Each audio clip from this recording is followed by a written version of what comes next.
Lahat tayo kulang sa pansin. Why? When we were growing up, anong nangyari? Yung bata, binigyan ng attention? Hindi. Binigyan. Di ba lahat ng attention nandun? Yes. Tumayo na, ay, karing-karing na baby ko. Naghakbang na, ay, lalakad na, gano'n na. Dance anak, ay, galing. Right? Lahat yan in-affirm mo eh. Sabi niya lang, mama, uy, mama daw, mama, hindi papa. Lahat in-affirm mo. Anong problema? Yung lumalaki, ano na na-affirm? Ang likot-likot mo naman, bad. Mali yan. Bad ka. Now, attention ba yon?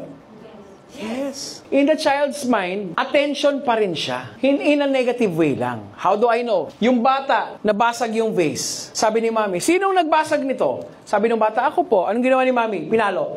Pa! Pinalo ba kasi bad o para matuto hindi ulitin? Para matuto. Now, yung bata, nakuha niya ba yon?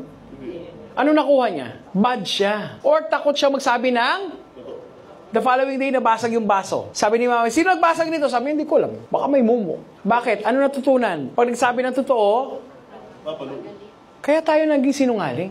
Tayo rin gumawa.